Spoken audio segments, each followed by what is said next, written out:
Oi pessoal, hoje eu tô aqui com a doutora Elza Oliveira e o doutor Eduardo Cansado num podcast sobre quando adicionar um segundo tratamento imunossupressor no tratamento da hepatite autoimune.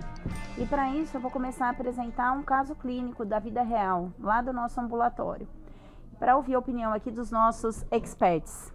Então é uma paciente de 60 anos que teve o diagnóstico de hepatite autoimune em 2008. Na época ela teve uma hepatite aguda grave, com icterícia, ascite, edema de membro inferior. Ela tinha, nos exames laboratoriais, ela tinha TGO e TGP por volta de 400, 500, que dá mais de 10 vezes o valor normal. Já tinha um compromisso de coagulação, com uma coagulopatia, com RNI alargado, uma hipoalbuminemia de 2,8, e durante a investigação as sorologias virais eram negativas. Ela tinha uma hipergama-globulinemia, 2 vezes o valor normal, e tinha positividade do anticorpo antinúcleo, 1/640, o padrão nuclear pontilhado fino. Essa paciente tinha ascite e iniciou o tratamento com a prednisona na dose de 30 mg por dia, evoluiu com melhora clínica progressiva, com normalização das enzimas hepáticas, e quando ela teve um pouquinho de ganho de função, a gente fez uma biópsia que tinha uma atividade periportal 3, confirmando o diagnóstico de uma hepatite autoimune com a presença de plasmócitos e rosetas.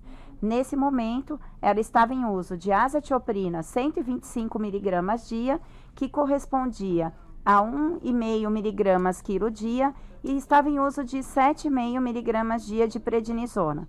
Depois de 2 anos de enzimas normais, nós fizemos uma biópsia de controle, que é essa que vocês podem ver na foto. Ela já tinha indícios de cirrose no fígado e tinha ainda uma atividade periportal discreta na biópsia.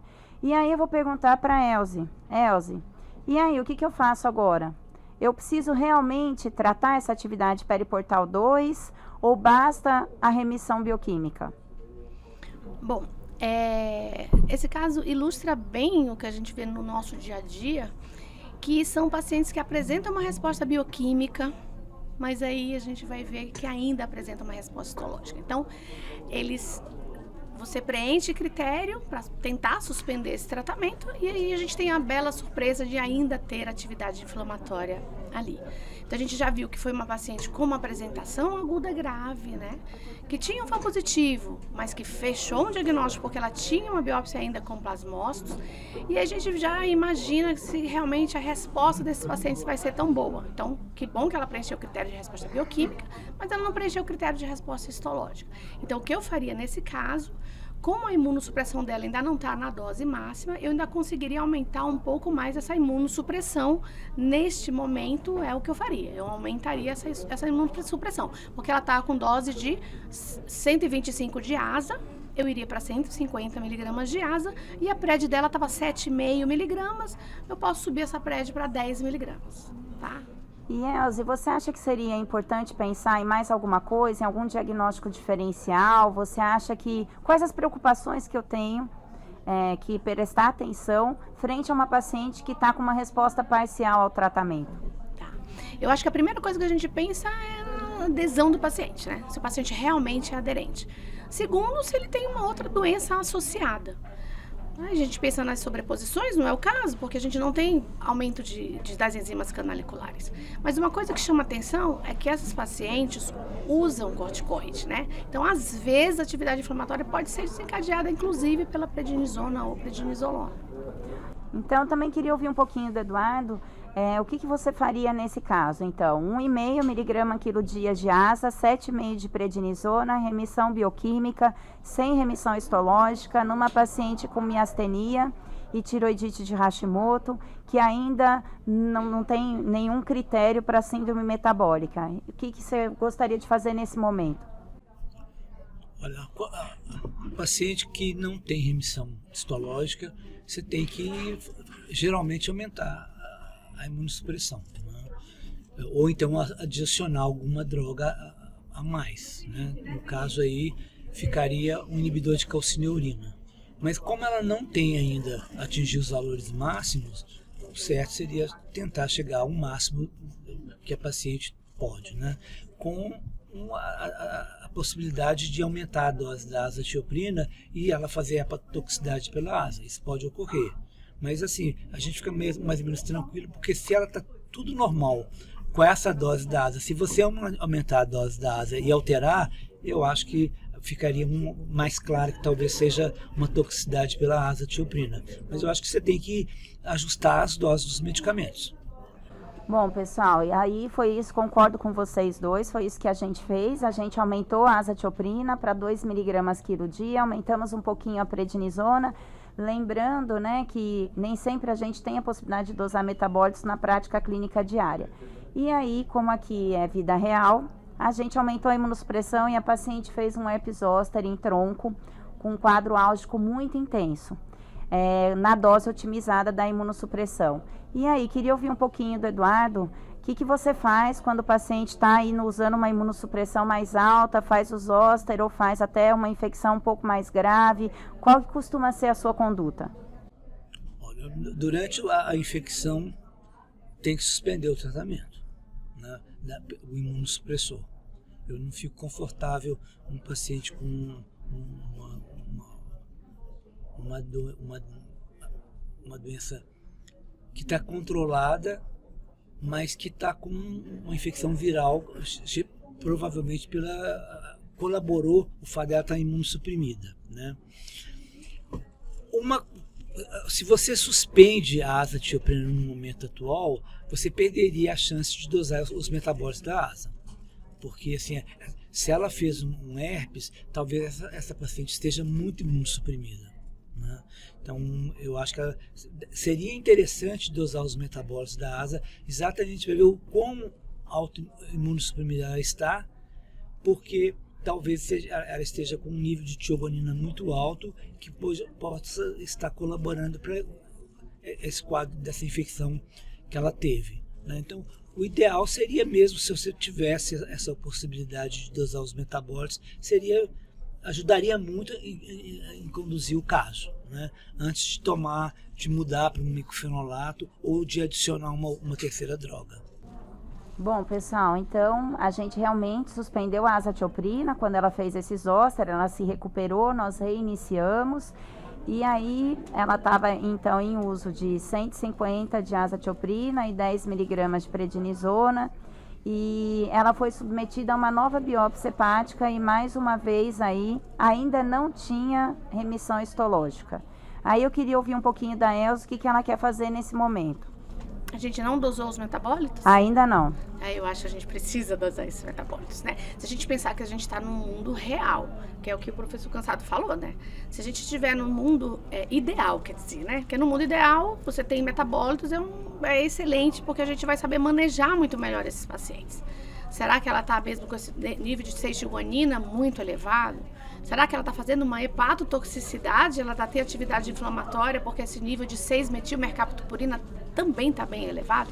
Então, nesse momento, se eu estiver no meu mundo, no nosso mundo ideal, eu solicitaria os metabólitos da azatioprina.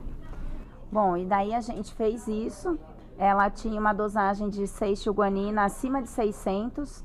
Lembrando que a 6-guanina é o metabólito responsável pelo efeito imunossupressor da droga. E ela tinha uma 6-metilmercaptopurina de 17.000. E daí eu vou deixar os nossos convidados aqui falarem um pouquinho, vou passar para o Eduardo, o que ele acha dessa dosagem de metabólito. Então, a 6-guanina acima de 600 e a 6-metilmercaptopurina de 17.000. Quer comentar um pouquinho qual que é a sua interpretação para esses resultados?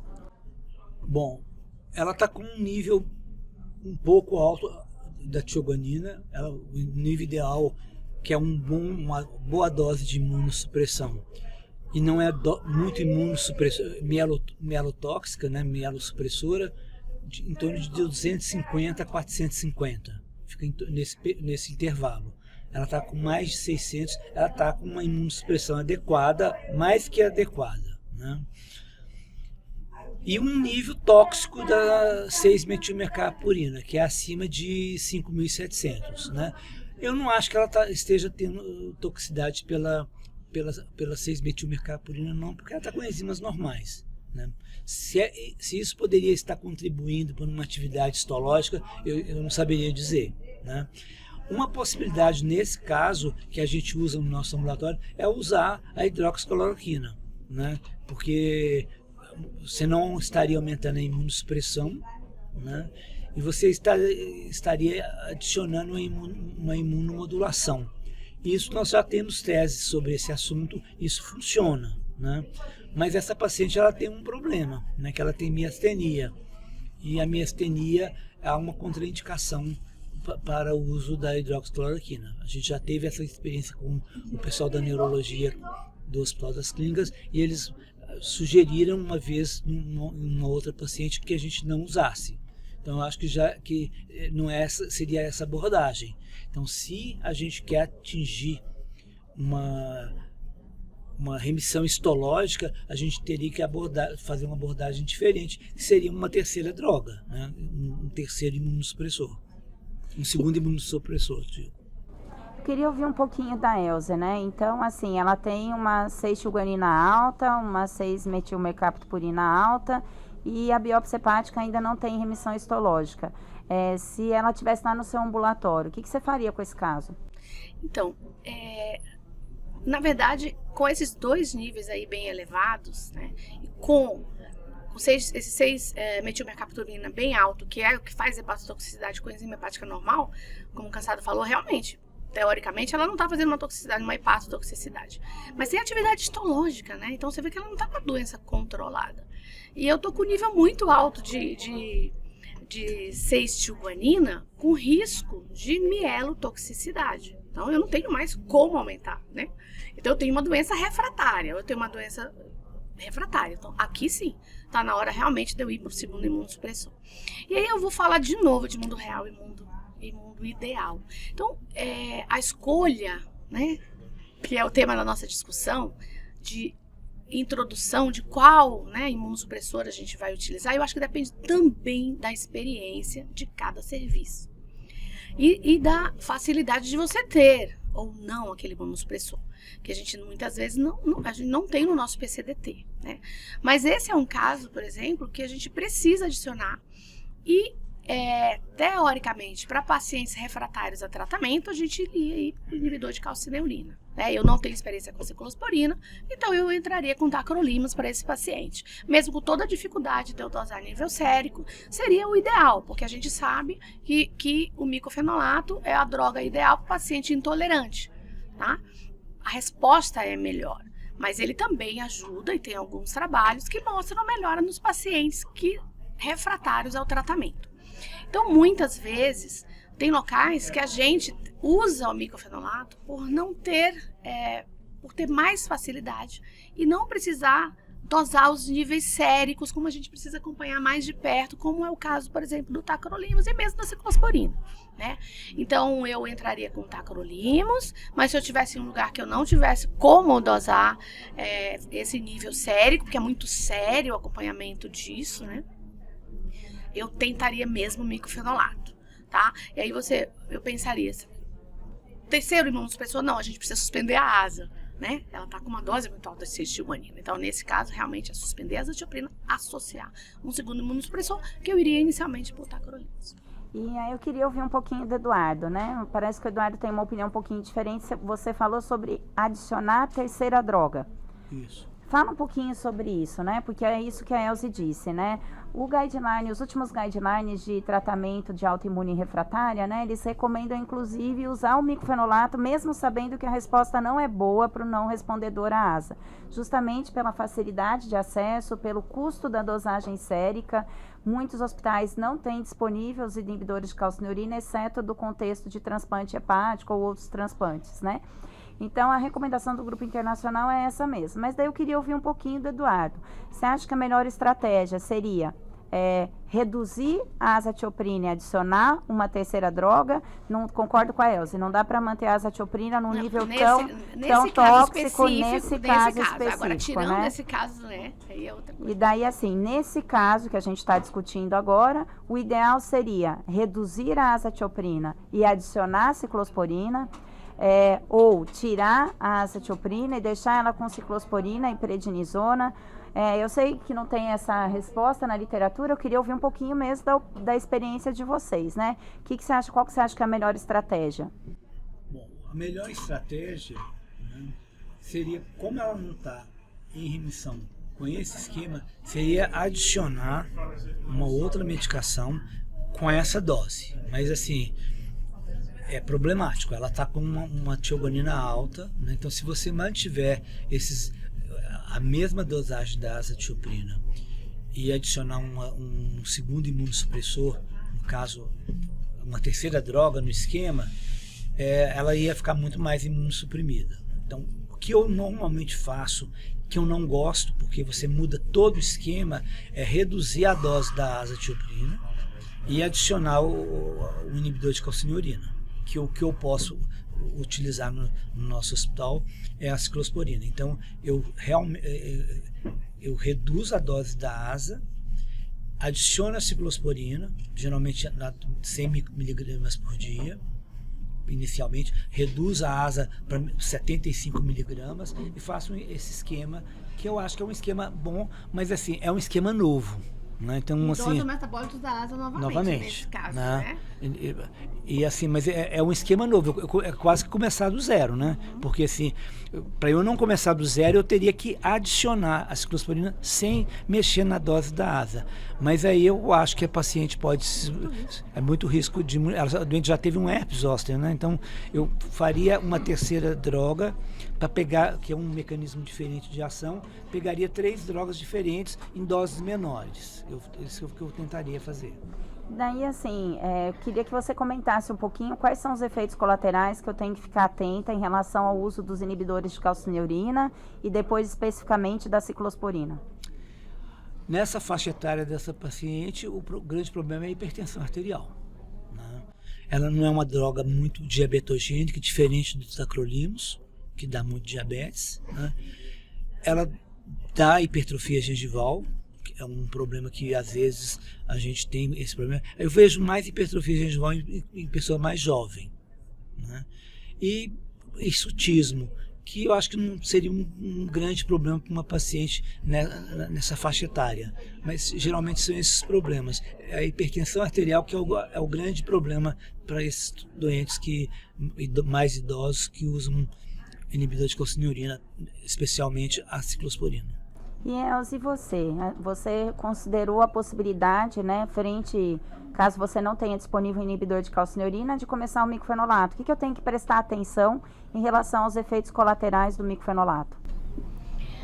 Então, para essa paciente especificamente, a gente tem que ter o cuidado. Ela tem miastenias graves, né? Quer dizer, eu quase vou devolver uma pergunta, né? Azatioprina e miastenias aumentam o risco de evolução para câncer? A azatioprina aumenta o risco de evolução para câncer em todos os contextos, né? Aumenta aí mais ou menos 1,4 vezes quando comparado com a população geral. Especificamente com a miastenia, eu acho que eu nunca li nada sobre isso, não tenho essa informação. Porque eu acho que eu também, um achismo, né? Que eu li alguma coisa desse risco um pouco maior e a preferência pelo micofenolato mesmo, no caso da miastenias. Mas enfim, um paciente em uso de micofenolato, normalmente esses pacientes eles têm efeito colateral menor que a asa, eles eles toleram muito mais. Às vezes existe um risco maior para doença ulcerosa, né? Que eu acho que é uma coisa que a gente tem que também prestar atenção. Eu acho que a gente tem que lembrar, assim, que o micofenolato, ele pode dar atrofia velocitária também, então ele pode dar quadros de diarreia, né? A gente tem que lembrar disso e acho que não se aplica para a faixa etária dela, né? Mas quando a gente fala de autoimune, risco de teratogenicidade, né? Que é uma doença de gente jovem, né? O micofenolato é contraindicado o seu uso na gestação, né? Lembrando que aumenta muito o risco de teratogênese, então a gente tem até alguns casos de atresia de esôfago, malformação orofacial, alteração cardíaca, então isso é sempre uma preocupação que obviamente não é o caso da nossa paciente, né? Mas o que a gente fez no caso dela é uma paciente que a gente achou que talvez não tivesse benefício de trocar a azatioprina pelo micfenolato. O micfenolato também aumenta o risco de infecções e reativações virais. Então, a gente acabou adicionando a ciclosporina, reduzindo a dose da azatioprina e da prednisona, e a paciente teve uma boa tolerância e depois fez uma nova biópsia de controle com remissão histológica. E aí eu queria perguntar para a Elze e para o Eduardo, ela atingiu remissão histológica, suspende o tratamento, ela teve uma hepatite aguda grave na apresentação, foi difícil dela responder, né? A gente não parou de aumentar a dose. E aí, o que eu faço agora? Olha, eu vou dar a minha opinião, talvez a de vocês seja bem diferente. Os pacientes com apresentação aguda grave, a recomendação é você não suspender o tratamento. Então, eu não suspenderia. São casos, assim, que eu sou sempre adepta da biópsia antes de suspender o tratamento. Eu tento suspender o tratamento. Pacientes cirróticos, sim, tento suspender, porque 50% de 40%, 50%, na nossa estatística, é 50% que a gente tem de casos que já são cirróticos. Se a gente não tentar suspender, a gente não tenta suspender em quase ninguém, mas se ele preenche critério de remissão, a gente tenta suspender. Mas você optaria por não suspender por conta da apresentação aguda grave? Eu não suspenderia por isso, e aí eu divaguei falando sobre quando você pode suspender o tratamento dos pacientes SLA positivo, que eu também não suspendo o tratamento. Se não, eu sempre tento suspender, mas esse caso específico de apresentação aguda grave, eu não suspendo. Tá, eu vou só dar um highlights. Ela não tem anti-SLA. E aí, Eduardo, suspende ou não? Na verdade, assim, esse medo, esse receio que a Elze tem, eu não tenho, não. Né? Eu até acho que os doentes que têm doença muito grave têm mais chance de viver depois sem imunossupressão. Não sei, eu tenho esse palpite por causa da pediatria, que tem formas muito graves as crianças. Eu acho que as crianças, quando chegam na idade adulta, elas conseguem resolver melhor esse problema, mesmo sendo cirróticas. Então, eu sempre tento tirar a imunossupressão. Propor, na verdade, né?